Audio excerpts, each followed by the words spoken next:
Seperti zaman now ini juga, ya. Ada tanda-tanda, wah, jenggot Wahabi, celana cingkrang Wahabi. Wahabi, apa itu Wahabi dia nggak tahu. Wahabi betul dia aliran sesat. Kita harus yakin Wahabi adalah aliran yang sesat menyesatkan. Siapa tokohnya? Tokohnya bernama Abdul Wahab bin Abdurrahman bin Rustum. Wahabi ini muncul di akhir tahun 200 Hijriah di daerah Maroko.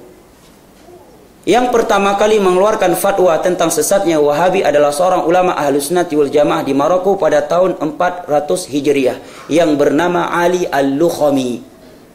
Ali Al-Lukhami.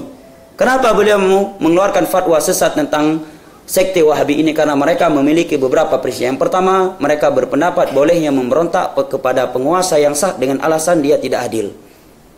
Ini pemahaman mereka yang pertama. Kedua, mereka mengkafirkan kaum muslimin dengan dosa-dosa besar. Kemudian mereka meyakini bahwa sifat-sifat Allah itu menyerupai sifat makhluk. Tangannya Allah seperti tangannya makhluk, turunnya Allah seperti turunnya makhluk. Ya. Maka difatwakan sesat oleh Al-Imam Al-Lukhami pada tahun 400 Hijriah. Namun anehnya fatwa sesat Wahabi ini diberikan kepada Syekh Muhammad bin Sulaiman bin Abdul Wahab yang muncul pada tahun 1200 Hijriah. Betapa jauhnya. Keluar fatwa Wahabi tadi tahun berapa? 400 Hijriah. Syekh Muhammad bin Abdul Wahab muncul pada tahun 1200, abad ke-12. Berapa abad antara beliau dengan keluar fatwa yang tadi? 8 abad. Sangat jauh, ya. Baik. Nah, sekarang apakah Syekh Muhammad bin Abdul Wahab sesat ataukah tidak? Karya beliau banyak. Buktikan di mana letak kesesatannya. Dan tentunya setiap vonis itu akan ada pertanggungjawaban di hari kiamat kelak. Nah, kalau jenggot dikatakan Wahabi, celana cingkrang tanda Wahabi. Kalau demikian berarti Nabi kita juga Wahabi. Ya, Khulafa Ar-Rasyidun juga Wahabi, 4 imam mazhab juga Wahabi, celana mereka cingkrang, mereka berjenggot.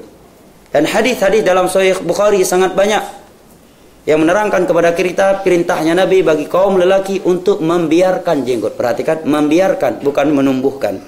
Karena kalau kita katakan dianjurkan menumbuhkan, berarti ada anjuran untuk membeli produk wak doyok.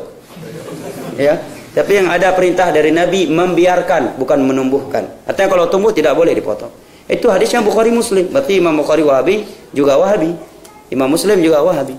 Inilah tatkala vonis di atas emosi dan bukan di atas ilmiah, semata-mata ya karena hamiyah, semangat dan fanatik buta. Nah,